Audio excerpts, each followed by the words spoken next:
Barcelona are signing players, and I don't just mean below average players. They are signing big players who were integral to their former team's success. But how? Aren't they supposed to be broke? As recent as last year, when the club president Joan Laporta was elected, they confirmed the club was recently close to bankruptcy with over 1 billion euros in debt. But now, all of a sudden, they're paying 55 million euros to sign Raphinha, signed AC Milan Scudetto winning star player Franck Kessie, 2021 Champions League winner Andreas Christensen, and 2020 Champions League winner and 2021 Ballon d'Or runner-up Robert Lewandowski. What is going on here? Last month, they revealed the club still needed £426 million in order to survive. We've been told by them that even if we raise 600 million euros, we still wouldn't be clear on the salary limit element. Do they really have the money to make these transfers? The answer is no, they don't. But it's much more complicated than that. Barcelona are currently paying for the sins of the past administration, as they are now forced to implement risky strategies in order to survive. But first, how in the world did one of the biggest football clubs in the world go broke? In 2018, Barcelona became the first sports team to attain the feat of $1 billion in revenue. This was around the time when they were either facing unexpected or humiliating exits from the Champions League, recently lost the third best player in the world at the time to PSG, and were months away from that humiliating exits from the Champions League against Liverpool at Anfield. Barca were not in the best of places in terms of their performances, but due to the name and strength of the Barcelona brand, they were pulling in incredible numbers. Not to mention, they also had one of two of the greatest footballers of all time, Lionel Messi. Nothing could go wrong, except it did. In early 2020, the COVID-19 pandemic hit, and all of a sudden, the club went into financial turmoil. Every single bad decision the club's hierarchy under Josep Bartomeu's administration made came right back to haunt them. They were announced to be the biggest revenue generators in all of sports, but with all that money came expenses. Where there is profit, there is loss. But in Barcelona's case, the loss, added with the complete disadvantage they had during the pandemic, led to their financial struggles. They topped the list of the biggest wage bill in all of Europe. That wasn't just the only problem. The problem is that unlike some of the other clubs closest to them on that list, Barca were the only ones dishing out massive salaries to average players at best. The boardroom was divided, and a lot of their recruitments in recent years raised quite a few eyebrows, particularly the ones who came in as direct replacements for Neymar. Ousmane Dembele, even though he was signed for his potential, there were doubts about how sensible it was to sign a young player who only had one great season at a top club under his belt to historically one of the biggest clubs in Europe for 105 million euros. His time at Camp Nou has largely been blighted by injuries, with the club's fans as recent as early this year calling for him to leave the club. Philippe Coutinho, a star for Liverpool, couldn't pass off the once-in-a-lifetime opportunity of signing for FC Barcelona.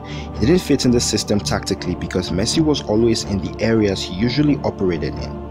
Messi was also in charge of set pieces, an area in which Coutinho was crazily good at, and so with all of his specialities stripped away as time went on, he was looking less likely to be Neymar's successor. Another over 100 million euros gone down the drain. Next was Antoine Griezmann for 120 million euros, another tactical mismatch who also operated in similar positions to Messi but in a much different system to that of Barcelona's. Griezmann found it really difficult to stamp his authority at Barca.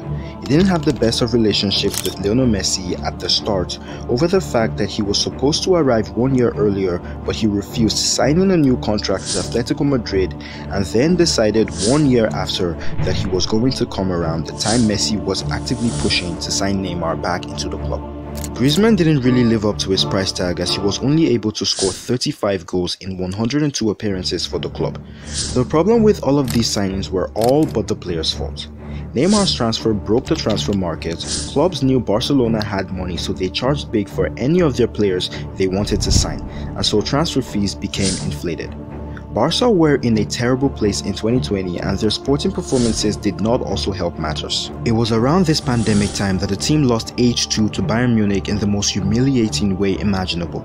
This loss in particular almost broke the club. It was at the aftermath of this loss that the greatest player in the club's history, Lionel Messi, announced that he would be leaving, citing a lack of direction, the incompetence of the boardroom members, among many other reasons for wanting to leave.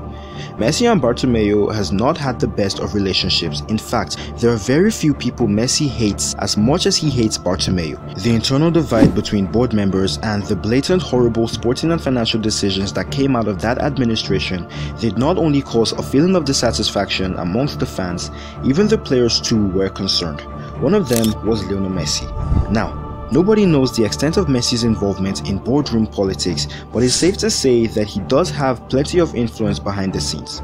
In 2019, when Barcelona bought Griezmann, Messi was unhappy because he was reportedly trying to push for Neymar to return, but in the end the club had the option to choose, as confirmed by the then sporting director Eric Abidal, but they chose Griezmann, and this reportedly angered Messi so much that there was suspected hostility in his behavior towards Griezmann at the start, but the relationship healed over time. About Bartomeu mismanaging the club, Messi was right. The management of the club led by Bartomeu is a disaster. The truth is that there is no project at this club. They just plug holes as and when things happen. The club made several questionable decisions, like choosing to replace Ernesto Valverde with Quique Setién, replacing Artur with Miralem Pjanic, not properly replacing Xavi and Iniesta with nearly the same caliber of players potential-wise, and also making some questionable signings, for example, the likes of Paulinho and Kevin Prince Boateng. So, after years of all of this, Messi wanted out. This news shocked everyone and Barcelona fans could not handle it. The pressure mounted on Bartomeu to do something about it. Messi was reportedly given the liberty to leave at the end of the 2019-20 campaign if he saw fit by Bartomeu himself. But due to COVID, which prolonged the season beyond its regular date of closure, Messi thought this offer would still be available to him once the season ended, and in the spirit of ultimate backstabbing, Bartomeu told him the offer expired since the original time the season was meant to end, meaning because Messi didn't say it while the season was clearly going on, while he was still out there busy fighting for the club, he couldn't leave if he wanted to, and so even if he wanted to forcefully move out, the club who wants to sign him would have to meet his release clause of 700 million, a fee which clearly no one was willing to pay or could even pay. Messi had two options: stay at Barcelona or drag the club to court. I will never go for a war against the club of my life. That's why I'm staying. Messi, clearly broken, had nothing else to do but to wait for everything to unfold. At the height of everything, Bartomeu was given a vote of no confidence, and so he had to resign. He was even arrested for launching a smear campaign by using the club's funds to pay journalists to launch attacks against those he viewed as enemies to his administration, including Lionel Messi, with evidence being the release of the actual amount of money Messi was earning at the club, which was indeed an absolutely staggering figure. But this ended up doing Bartomeu more harm than good, as it further exposed his recklessness with the club's money. His successor Joan Laporta attempted to fix the club's issues by renegotiating the club's short-term loans, reduced the salary cost at the club by making high-earning players take pay cuts, and offloaded some of the high-earning deadweights like Coutinho and Griezmann on loan. However, he failed to do exactly what his entire presidential campaign set out to do, and that was to keep Messi at the club. And so by the summer of 2021, Lionel Messi unfortunately had no choice but to leave Barcelona. Después de tantos años de hacer toda mi vida acá, no estaba. The club did everything they could to keep Messi, including making him take a pay cut of 50% to make this happen, but unfortunately it never materialized. There was a lot of speculations from fans and critics alike that maybe Laporta intentionally used Messi as a pawn to win the elections, knowing full well that he couldn't renew Messi's contract, and he still continued to keep him in the dark about it. Laporta did assure Messi that he was going to do everything to keep him at the club, but when he discovered that it was practically impossible to do so without exposing Barca to further financial risk, and he didn't want a short-term thing to affect the club on a long run, he pulled out. Sadly, Messi was the casualty. Barca had to agree to an operation that meant that the club would affect the club for the next 50 years in terms of television rights. And that has meant that when I have to make the decision, I can't make a decision that will affect the club for the next 50 year At the end of the day, nobody apart from those from within knows what really happened. 1.15 billion pounds in debt. labelling it a terrible inheritance from Bartomeu's reign, calling for him and his board of directors to be held accountable. Now, Laporta did well to drastically reduce the club's debts. He claimed the club was almost bankrupt when he came in, but they are slowly turning everything around. They received a 500 million euros loan from Goldman Sachs in mid-2021, and now in mid-2022, they're asking for £426 million in order to save the club. Despite all of this, they're still signing new players and are actively trying to bring in more. They just completed Raphinha's £55 million move from Leeds United, the transfer of Andreas Christensen and Franck Kessie, and as of the recording of this video, they are inching ever closer to the deal for Robert Lewandowski from Bayern Munich. But all of these players are not registered yet, so why are they still trying to sign more players?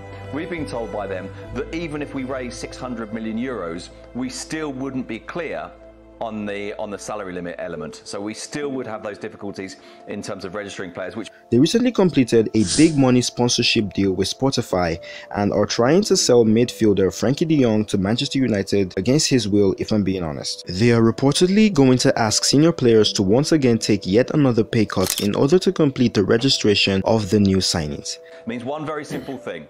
It means they would be put in a position where the way they could bring players in is on that 4-to-1 rule. In other words, for every €4 they bring into the club, they're allowed to spend 1.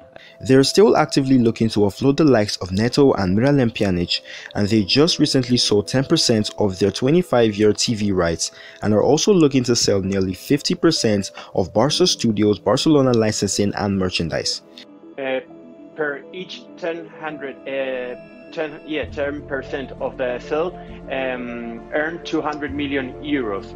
So maybe it's risky, it sounds risky, but President Joan Laporta and especially all the board members are saying two things, especially first is we need to do this, there's no other option, there's no other way, and we need it because the economical situation is extremely bad, and if we want to keep on fighting and especially to sign new players, there's no options better than this one.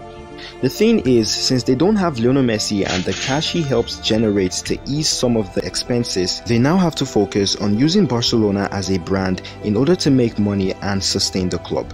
Which means in order to make money, they have to drastically improve their on-field performances by winning trophies, which in turn pleases their fans so they could spend more on the club, while simultaneously reaping the massive rewards of getting to the latter stages of the Champions League.